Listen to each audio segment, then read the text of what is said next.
Okay, hello. Welcome back to my series of case studies from the Human Kinetics textbook. Today we'll be examining with our fifth case study, sports journalists and the English Premier League. So I'm Joshua Tarafa. I study at Loyola University of Chicago, and let's get into it. So this study was in relation to the journalists' interactions with players and management at these clubs in the English Premier League.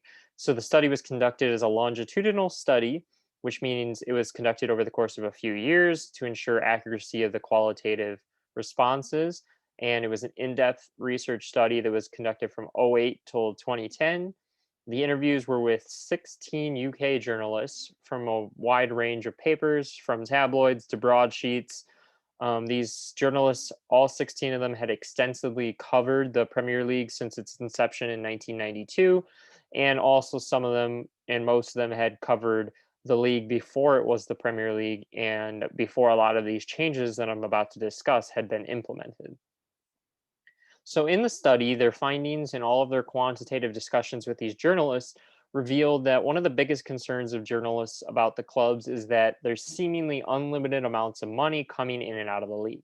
The Premier League in the study is talked about as being one of the, if not the best and richest leagues in the world in terms of soccer. Most of the top players from around the world now go there to play because of the money, the fame, the opportunity to win titles. And so that also leads to the second point that they found was that this melting pot of languages now in the league is much different from the league when it was just a lot of England born players who spoke English.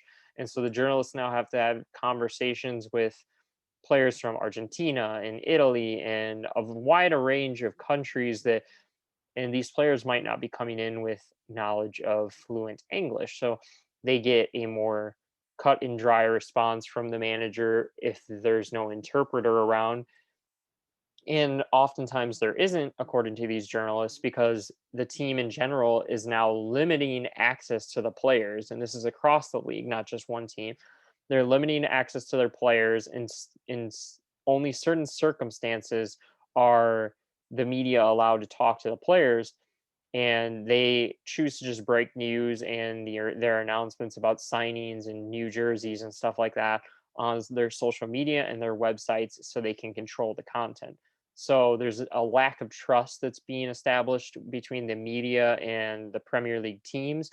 And journalists find all of these things that they're reporting in this case study concerning and a very concerning direction for the league as a whole that is considered the staple of success in international sports and globalizing sports.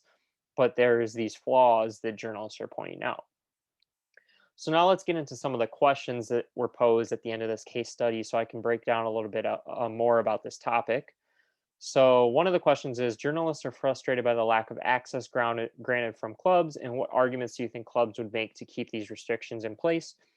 From a purely business standpoint, being the gatekeeper of content is a good thing. These clubs want to restrict access to these journalists as much as possible because they might be writing and thinking they're reporting fair, but for the business, things being reported negative about the club, which is part of journalism. Sometimes stories are negative.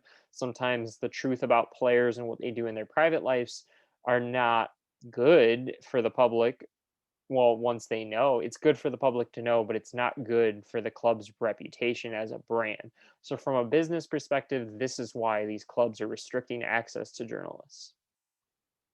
And then another question is, what incentives do a club have to engage with journalists? And why should they go back to this? So, prior to the Premier League and prior to this trend of not having access to journalists and the players, the journalists talked about how these players after games, after the team hotel, they would come downstairs, smoke a cigar with the journalist, talk for a while, or they'd take them out and get them a pint of beer somewhere. And these things, if those kinds of things make themselves into the lead of a story that they were sitting in a bar talking with the player, it's not good for the reputation of the club and of the player, and it can really hurt their career. So that's why, again, that they're doing this from a business standpoint.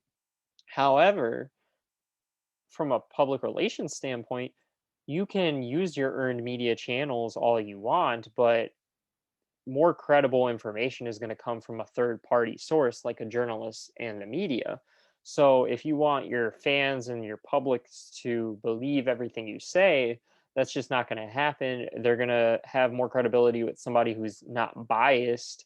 The club just hyping themselves up is going to be obscenely biased. So when a journalist does write a good story, that's better for the club than when they just share it on their own social media. However, the timeliness of sharing on social media makes that more accessible. And then lastly, considering the tension between being first and being right, can you think of examples where journalists have sacrificed accuracy for being first to report something, and what are the implications of this? I'm sure that these journalists would admit that at times, because of this new trend of social media and these clubs giving them very limited access, and they don't always have an interpreter present, so they have to get these responses out of players. They're rushing to get these responses, not waiting for the interpreter. Maybe they're kind of interpreting and translating language from these players from other countries themselves, which is risky. What if they meant something else because of more colloquial speak and the interpreter would have picked that up and said it back in English in a different way?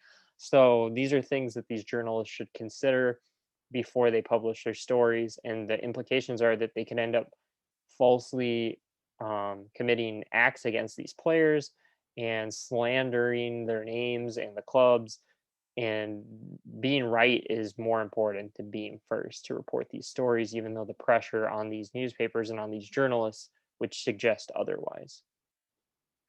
But that'll conclude this case study. I hope you guys have enjoyed this series. Thank you again, and so long for now.